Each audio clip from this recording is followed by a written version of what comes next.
This Teamer deck wants to copy instant and sorcery spells, as well as create token copies of creatures as they enter the battlefield, through the use of its general's activated abilities.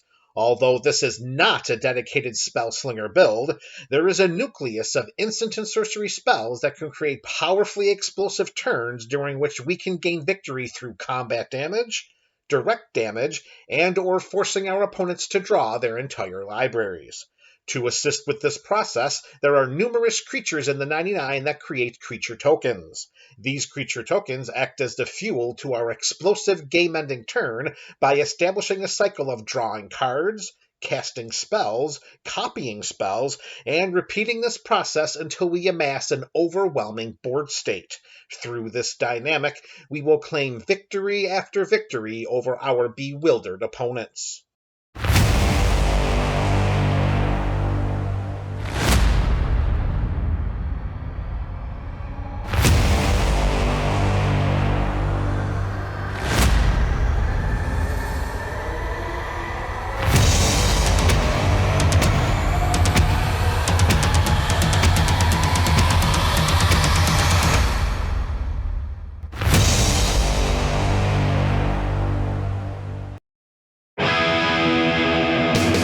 Riku of Two Reflections debuted as the front-facing commander option in the Mirror Mastery pre-constructed EDH deck from Wizards' first-ever commander product, which was released back in 2011.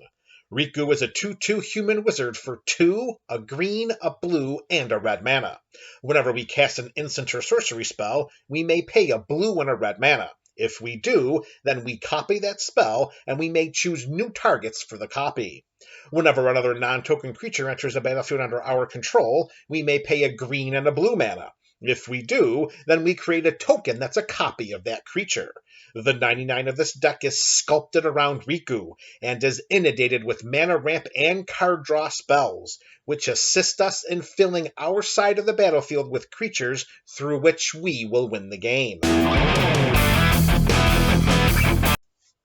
We begin the 99 of this deck tech with one of the most beloved fundamental aspects of playing Magic the Gathering: ramping mana. Kodama's Reach and Cultivate are auto-includes in a Riku build, as each sorcery allows us to search our library for up to 2 basic land cards, reveal them, and put one onto the battlefield tapped and the other into our hand. For 1 more mana, Sky Shroud Claim lets us search our library for up to 2 forest cards and put them onto the battlefield. Note that when considering the best mana ramp value secondary to Riku's copying ability, these spells offer greater returns on our mana investments than other spells like Farseek, Nature's Lore, and 3 Visits.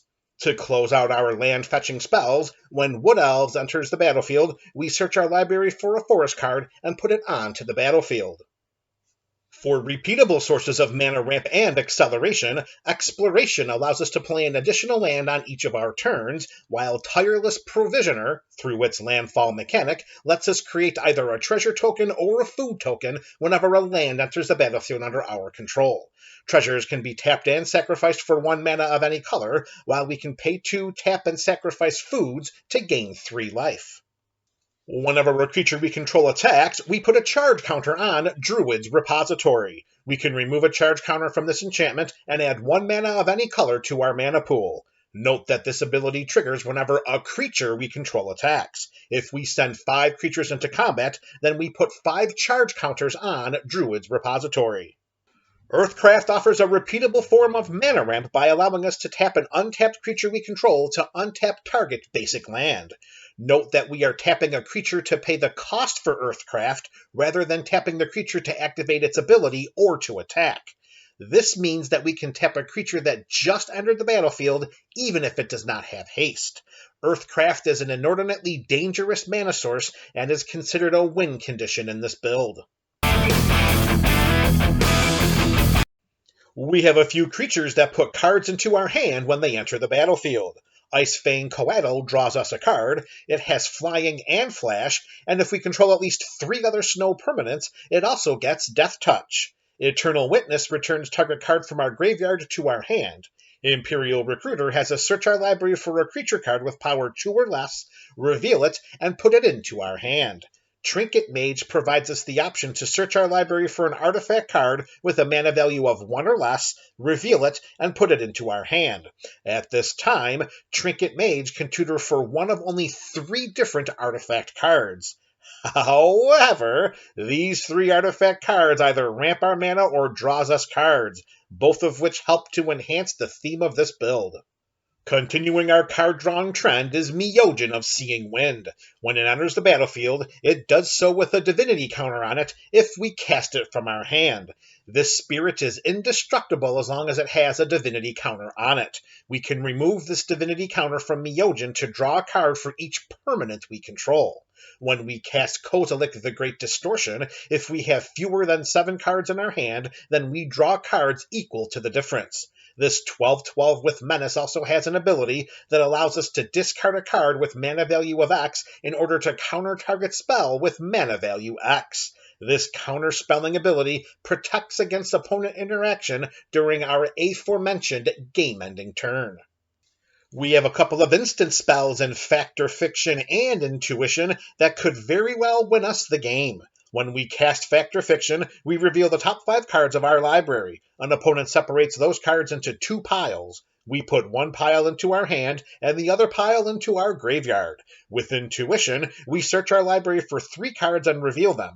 Target opponent chooses one of those cards. We put that card into our hand and the rest into our graveyard. Note that each of these spells have the potential for politicking at the EDH table, particularly if an opponent is running away with the game and requires some form of interaction. For repeatable sources of card draw, whenever an opponent draws a card, Consecrated Sphinx allows us the option of drawing 2 cards.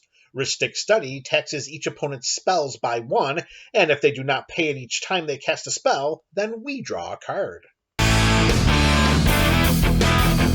We have some spells that provide either mana ramp or card draw. When Coiling Oracle comes into play under our control, we reveal the top card of our library. If it is a land, we put it into play.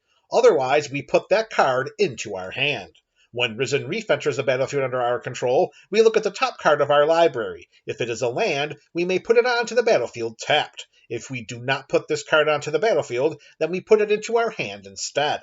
Note that Risen Reef's ability also triggers whenever another elemental comes into play under our control.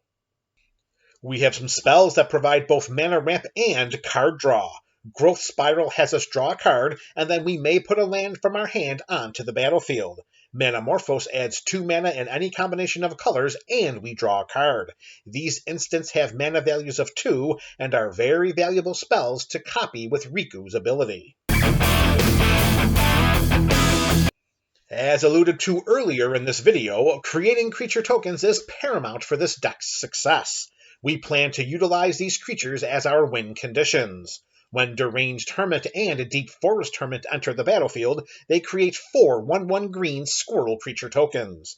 Deranged Hermit also has Echo, which means that at the beginning of our upkeep, if this elf came under our control since the beginning of our last upkeep, then we must pay 3 and 2 green mana, or we sacrifice it. It also gives all squirrel creatures +1/+1. Deep Forest Hermit has Vanishing 3, which means that it enters the battlefield with 3 time counters on it.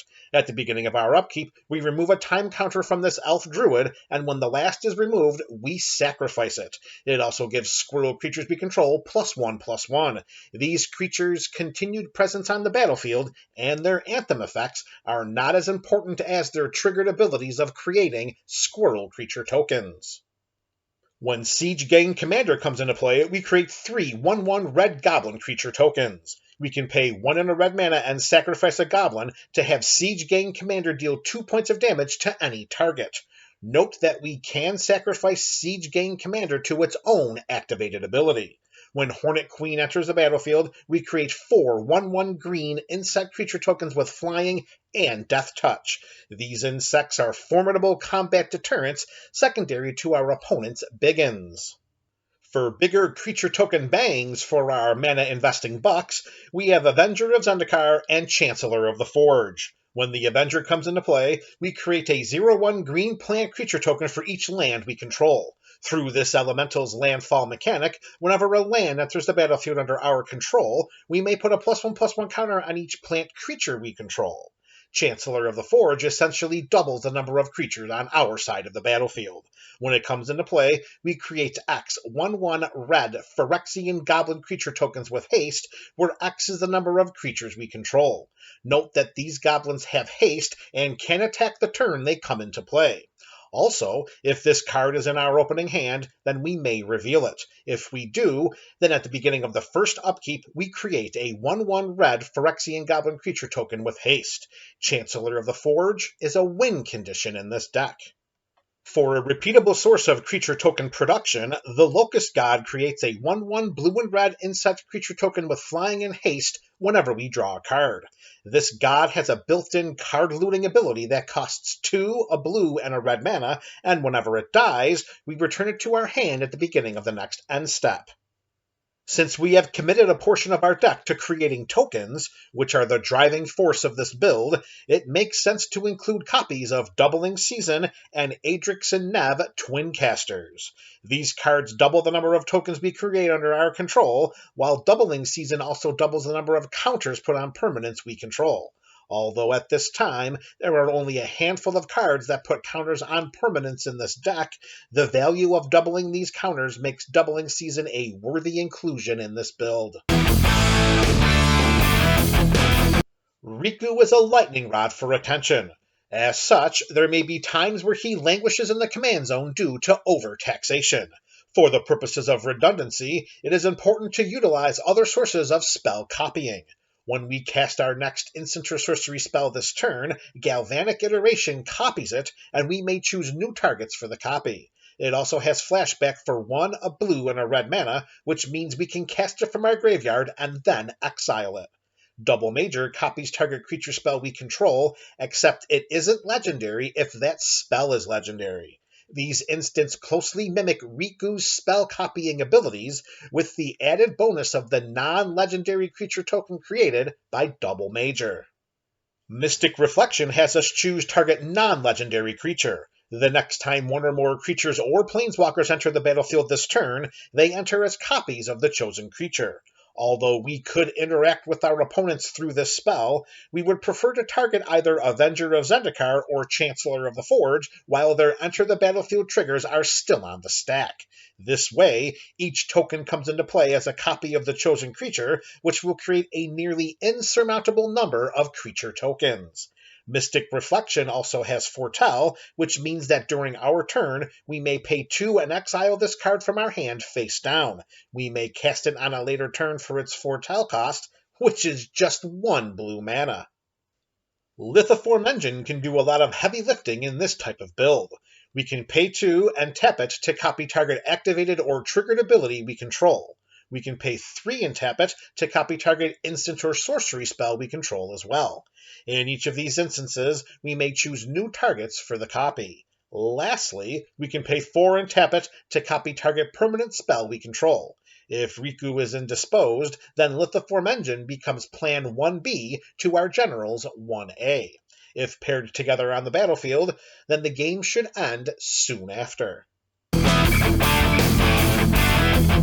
The targeted removal spells for this deck were selected based upon their mana values. If our theme is copying spells, then optimizing our ability to do so by copying economically costed removal spells heightens the effectiveness and efficiency of this build. For 1 blue mana each and at instant speed, both Pongify and Rapid Hybridization destroy target creature. That creature's controller respectively creates a 3/3 green ape or a 3/3 green frog lizard creature token. Reality Shift exiles target creature, and its controller manifests the top card of their library. To manifest a card, that player puts the top card of their library onto the battlefield face down as a 2/2 creature. If it's a creature card, then it can be turned face up at any time for its mana cost. Wilt destroys target artifact or enchantment, or can be cycled away from our hand for 2 mana in order to draw a card. Krosan Grip also destroys target artifact or enchantment, and it has Split Second, which means that as long as this spell is on the stack, players can't cast spells or activate abilities that aren't mana abilities. Note that Riku's abilities are triggered abilities, which means we can copy Krosan Grip with Riku if needed. Split Second does not prevent triggered abilities from triggering. Split Second makes it very difficult for opponents to prevent their artifacts or enchantments from being destroyed. Beast Within is not limited to which type of permanent it can destroy, it simply destroys target permanent. Its controller creates a 3/3 green beast creature token. For mass removal effects, if we pay Vandal Blast's overload cost, then we destroy each artifact we don't control. Speaking of overload costs, if we pay Cyclonic Rift's overload cost, then we return each non-land permanent we don't control to its owner's hand. Note that these spells have single target options as well, and also note that our side of the battlefield is left intact either way. In a pinch, and if needed, Blasphemous Act deals 13 points of damage to each creature. Since this spell's mana value is reduced by 1 generic mana for each creature on the battlefield, it is very likely that we should be able to cast this spell for just 1 red mana. For some commander shenanigans, what's better than using Riku's copying abilities? How about using Riku's copying abilities multiple times for each spell? If an ability of a shaman or a wizard we control triggers, Harmonic Prodigy triggers that ability an additional time. Through this interaction, if Riku and Harmonic Prodigy are alongside each other on our side of the battlefield, then each time Riku is triggered, he is triggered again, which means we can copy an instant or sorcery spell twice, or create 2 token copies of a creature entering our side of the battlefield, as long as we have the mana to pay for each trigger. By paying 2 mana and tapping it, Strionic Resonator also copies target triggered ability we control, which, of course, can be either of Riku's copying abilities. For some library shenanigans, with Mystical Tutor, we search our library for an instant or sorcery spell, reveal it, shuffle our library, and put that card on top of it. A potentially game-ending sorcery to put on top of our library is Temporal Mastery. Through its miracle mechanic, we may cast this card for its miracle cost when we draw it, if it's the first card we drew this turn. This card's miracle cost is just 1 and 1 blue mana, while its mana cost is 5 and 2 blue mana. Either way, we take an extra turn after this one. For some on-to-the-battlefield shenanigans, Court of Calling lets us search our library for a creature card with mana value X or less and put it into play. This instant has the Convoke mechanic, which means that our creatures can help cast the spell. Each creature we tap while casting the spell pays for 1 generic mana or 1 mana of that creature's color. In this deck, casting Court of Calling with only creatures is very possible. Tooth and Nail provides 2 modes from which to choose, or we can select both of them if we pay this sorcery's Entwine cost. We search our library for up to 2 creature cards, reveal them, and put them into our hand, or we put up to 2 creature cards from our hand onto the battlefield. Both of these cards are win conditions in this build. Speaking of putting creatures from our hand onto the battlefield, Sneak Attack has this ability in spades. We pay a red mana and put a creature card from our hand into play. It gains haste and is sacrificed at the beginning of the next end step. Remember, our creatures do not need to be cast in order to be copied by Riku's ability. They just need to enter the battlefield, and Sneak Attack can do this for just 1 red mana each time. Yes, these creatures are sacrificed, but nearly all of them are expendable after we reap the benefits of their enter the battlefield triggers. For some cloning shenanigans, Spark Double enters the battlefield as a copy of a creature or planeswalker we control, except it enters with an additional +1/+1 counter on it if it's a creature, and an additional loyalty counter on it if it's a planeswalker. Also, the copy is not legendary. Most likely, Spark Double is going to come into play as a copy of one of our token-producing creatures. Speaking of token creatures, Rite of Replication creates a token that's a copy of target creature for 2 and 2 blue mana. Through this sorcery's kicker cost, if we pay an additional 5 mana when we cast the spell, then we create 5 tokens that are copies of target creature instead. Similar to Spark Double, we most likely are going to target one of our token-producing creatures. For some battlefield shenanigans, Urabrask the Hidden gives creatures we control haste and has creatures our opponents control enter the battlefield tapped. This Praetor allows all of our creatures to attack the turn they come into play while limiting the blocking options of our opponents. For some graveyard shenanigans, Regrowth returns target card from our graveyard to our hand. Snapcaster Mage has Flash, and when it enters the battlefield, target instant or sorcery card in our graveyard gains Flashback until end of turn. The Flashback cost is equal to its mana cost. We have the potential of creating a lot of mana in this build. With enough of it, we could one-shot two different opponents by casting the Explosion side of Expansion Explosion. Explosion deals X damage to any target, and target player draws X cards. When a player draws a card from an empty library, they lose the game. And with enough mana, Explosion can make that a reality, while also dealing lethal direct damage to another opponent. Not to be overlooked is the Expansion side of this split card. We copy target instant or sorcery spell with mana value 4 or less. We may choose new targets for the copy.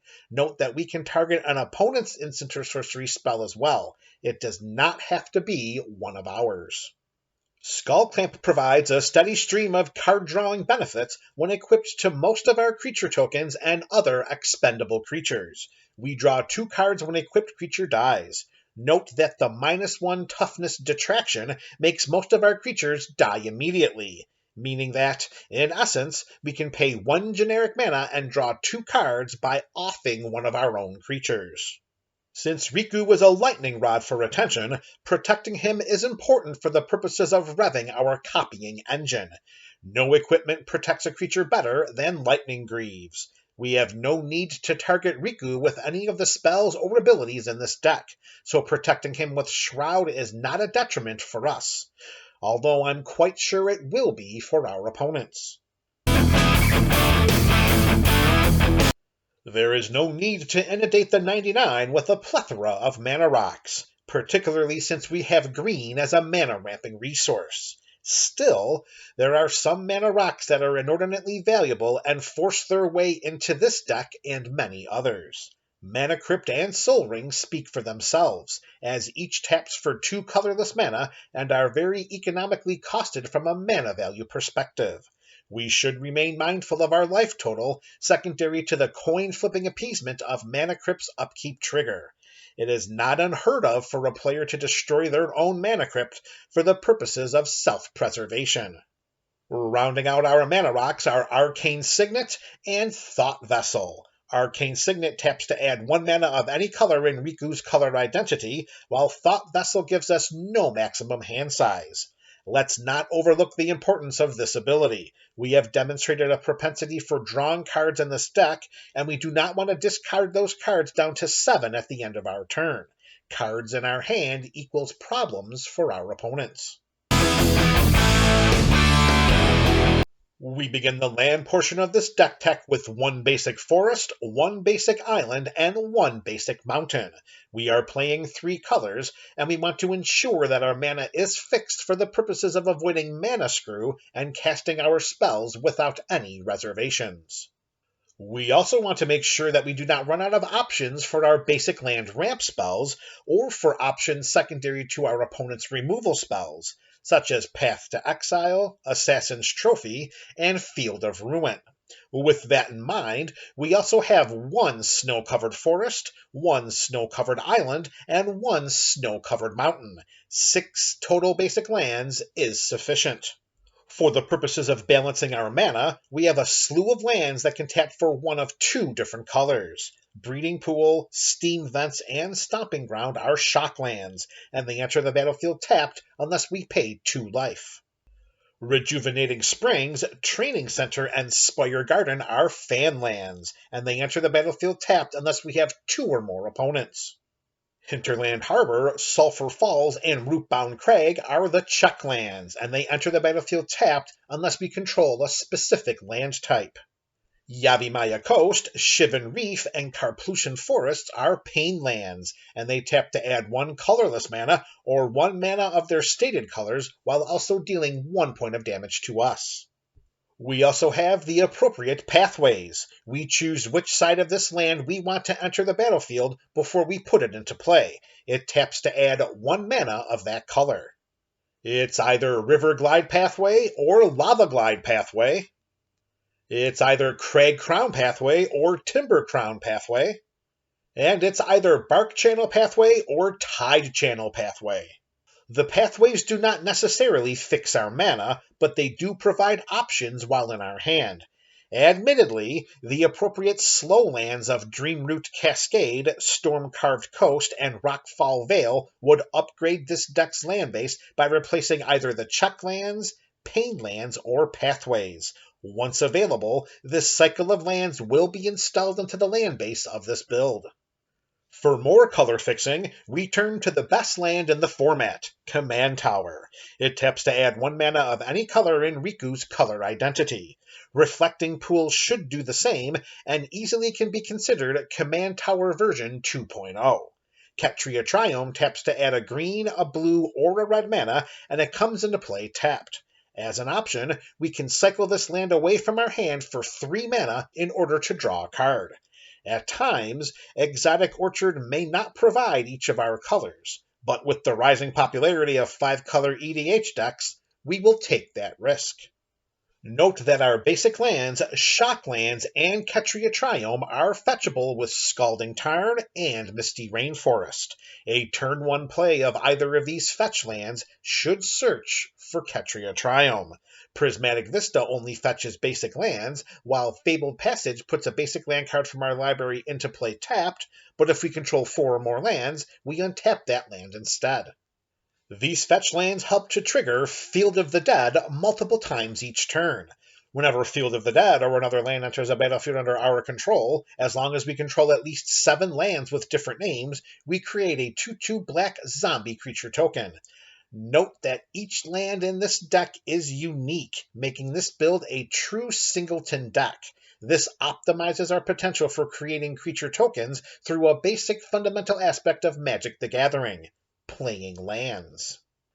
For the purposes of redundancy, Reliquary Tower is a land version of Thought Vessel, and both help to keep cards in excess of 7 in our hand, as opposed to our graveyard, by discarding them at the end of each of our turns. For some additional utility benefits, we can pay a green and a blue mana and tap Alchemist's Refuge to cast spells this turn as though they had flash. We can pay X, a red and a green mana, and tap Kessig Wolfrun to give target creature +X/+0 and trample until end of turn. We can pay 1 mana and tap Deserted Temple to untap target land.